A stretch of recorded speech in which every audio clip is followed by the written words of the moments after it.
Tesla charging chronicles, man. I realized, by the way, click the link below, man. Support the films. I realized the reason why I don't do as many videos in my car is because I don't have a car holder. That's why. So I need to go on Amazon and get a car holder, because I be having these thoughts, and then the moment I get home, I turn into daddy, coach, basketball, husband, family man, all that. You know what I mean? But anyways, as I digress.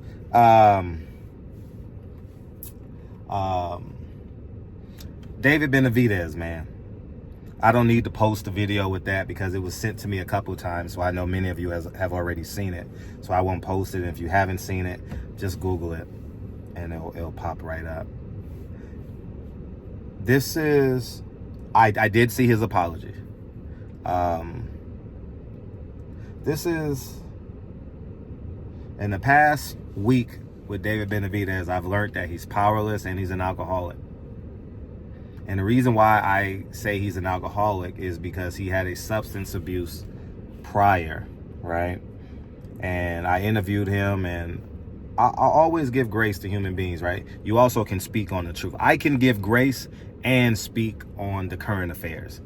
I think social media has, oh, you forgive and you don't talk about it. No, it's a teaching moment for us young men and women. David Benavidez is a role model to some. David Benavidez is a leader to some. David Benavidez, I believe, was going to see Pacheco. I don't know if they've sparred. I'm assuming that they've sparred, because Pacheco trained out of South Central LA, and David Benavidez was doing some training in LA. So I'm assuming that they were sparring partners at some point. And wait a minute, does his dad train him? Maybe his dad I don't know. I'm so out of the loop. Y'all correct me in the comment section. And the fact that he willfully, so you guys omit willfully. He willfully showed up as an alcoholic. He said he had one too many drinks.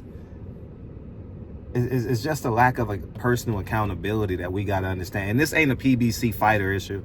This is a fighter issue. You know, whether you can go to any promotional banner and say, oh, it's the fighters. It's the fighters' lifestyle, man. They get a lot of time on their hands, and realistically, fighters come from impoverished backgrounds, because no wealthy parent would want their child to get hit upside the face to garner wages, right? And you got to rid that of the poor person's mindset. And I think David is struggling with that. You know, David is a very impressionable. Words bother him. Social media bothers him a bit, by his own admission. So I'm not coming down on the kid, because I don't want to break the kid. I want to build the kid. And how you build someone is you hold them accountable, and you give them game plan. You give them a game plan, like as a coach, right? I get into Lincoln and I say, Lincoln, this is how we should do this right now. David Benavidez needs to get rid of this social stuff. And what I mean by social stuff, the chains, the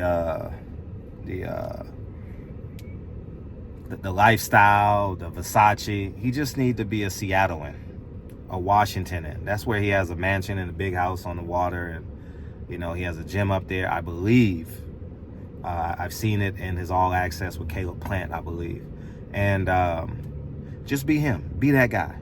You don't have to fit into this society, man. This society will have you believing that life is more entertaining outside of your home than inside your home. And that's what I believe David Benavidez is going through. You can say, oh, he got a father, he this. David, the checks are, I believe, are written out to David Benavidez, and David Benavidez pays his father. And there's a threshold.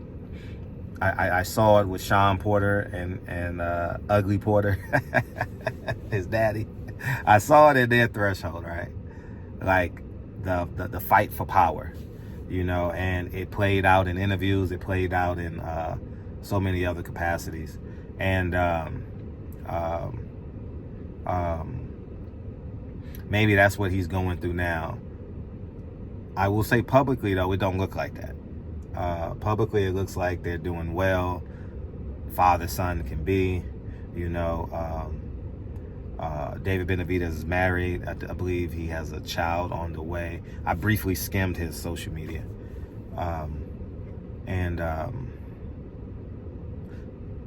Yeah, young fighters got to give up what you believe you're supposed to do with your money. What you're supposed to do with your money is generate wealth. When God say there are 2 or 3 gathered in the midst, he's talking about family. Y'all think he's talking about being in the church and being with your friends. No, he's talking about husband, wife, and child. When 2 or 3 are gathered in the midst, he'll promise he'll be there. Because God has to go somewhere, right? He has to come to a home. He has to come to an address, right? And the address is your home. Your church is a subsidiary. The church you belong to and or go to, pay tithes to, visit, is a subsidiary of your faith that you've built at home. You don't build faith at home. Just like you pay to go to church, just like you pay to go to a sporting event, right? Tithes, offering, gas, food, etc. I know when you see things from a literal sense, your mind is boggled, right? Like, oh my God, damn, Fred, you're right. Yeah, when God is talking about husband and wife, man, where 2 or 3 are gathered in the midst, man. So y'all go ahead and have a great day. David Benavidez, man, you got some issues you got to attend to. If you would do it publicly, I believe you would do it privately. And I like David Benavidez. This ain't no downer video. Like, I really like him.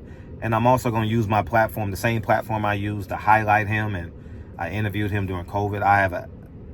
Please don't think that this is hate. I know I did a video on him. This ain't hate. I'm speaking the truth. David got to literally take control of his career.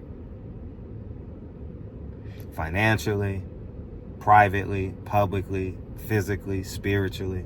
Got to take control of his career, because David, you're a very impressionable kid, man. And your vulnerability, I'm going to tell you something about your vulnerability.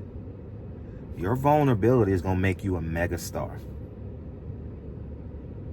Also, your vulnerability can't be a weakness. Your vulnerability got to be your strength. It got to be Samson's hair. It got to be sword. You got to be David and Goliath. Pun intended. David Benavidez. For the baby daddies out there that didn't get it. You got to be both. You got to be both Davids. So have a wonderful day, y'all. David Benavidez, I'm rooting for you, dog, because I think your level of vulnerability and honesty is what the world needs. Not just boxing. And you also got to take care of yourself, young man. Take care of yourself. And I wish you well. You're a leader in your home. You're a husband and a father. But this substance abuse issue that you have is rearing its head. And you don't want to be Mike Tyson.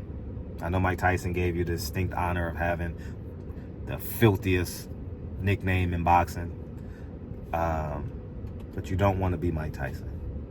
You don't want to go from abuse to abuse to abuse to abuse to abuse to abuse. Being abused as a child, substance abuse, being abused by, let's say, Don King and everyone else that's, to now physically, now self-medicating yourself, which is self-abuse, mushrooms, drugs, So I think Mike Tyson is a soulless man. David, you don't want to become that. Go take care of your substance abuse problem. I'm gone, man. Barbershop Conversations. Peace.